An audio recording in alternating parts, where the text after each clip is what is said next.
What is up, guys? It is Carla here, bringing you day 28 of my 31 days of horror. And yes, as you can see, I'm filming with my phone for right now, mainly because I've gotten lazy about setting up the webcam and turning my laptop on every time I film and all that. And also the webcam's been kind of causing issues. I noticed some of the videos have audio problems, which that's my bad, guys. Once again, I apologize for that. I should have checked some of them a little better. Some of them I did rewatch and I guess you could say proof watched or whatever before uploading them, but then other ones I got kind of lazy and was kind of filming them all together and just uploaded them without really editing, or I never edit anything, but at least checking to make sure that the audio and everything was good. And I know some of it's a little bit wonky, so that's a problem I'll have to work out in the future. But for now, I'm just going to film this on my phone. I might finish it off with videos on my phone because just for the convenience purpose of it. But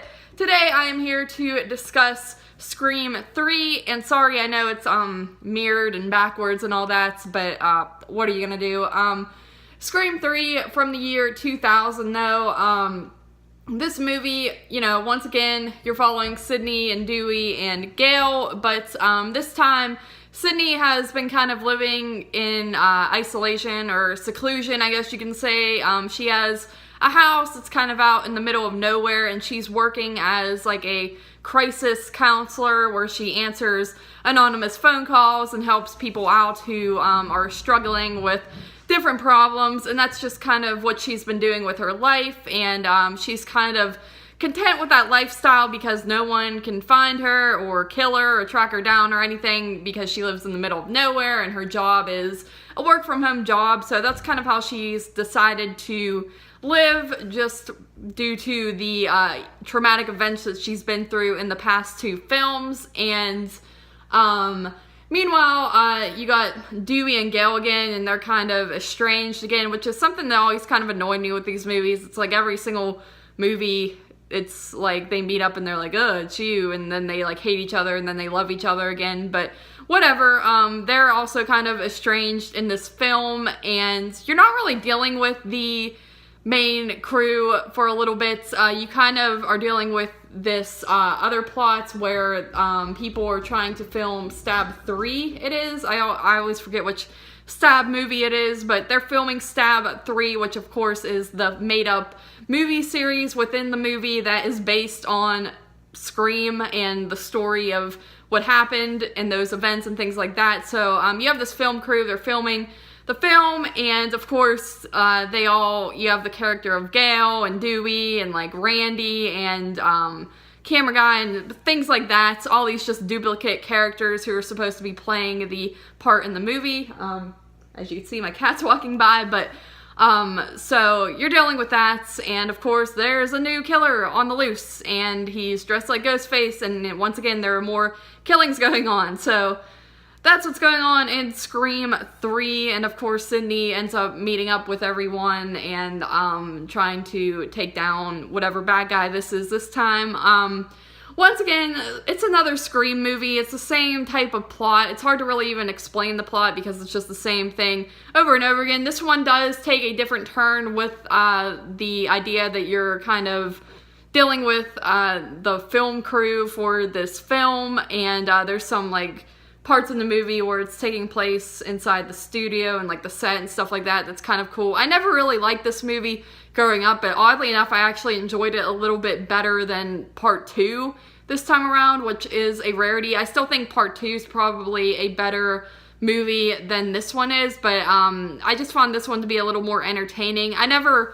Growing up, I never really liked the idea of the film crew and the duplicate, you have the actress who plays Gale and then the real Gale, and they're all kind of teaming up and stuff. I always thought it was kind of stupid, and I always found the characters to be a little bit annoying, especially the girl who plays Gale. She's really kind of a bitch type of character, and she's just very over the top and irritating. So I've always found her to be pretty annoying, as well as the girl who's playing the part of Sidney, and pretty much all of them I find to be pretty annoying. So that's kind of why I never really loved this movie, but I don't know, I kind of enjoyed it this time. Once again, the reveal at the end with the killer is a little bit forced, and I don't know, trying too hard to be clever, but I actually found it to not be as forced as the one in part 2. I actually find it to be a little bit more believable, really, when, I don't know, it's not overly believable, I guess, but for some reason I buy a little bit more than what happens in part 2, so I'm okay with it. It's nothing awful. Yeah, the movie, it's okay. It's, like I said, it's another Scream movie. It's another Scream sequel. It's nothing special. I find that the sequel is just, you know, the first movie just kind of captures everything perfectly, and then all the other ones that come after are kind of weak in comparison, and that's kind of the problem with the Scream films. But with that being said, none of them are bad, and I don't think this is a bad movie. I find it, like I said, to be pretty enjoyable, and especially this time around, I actually liked it a little bit more than I used to, and I'm okay with it. This one, I also struggle to really even find things to say about it. Sidney, Gale, Dewey, they're okay.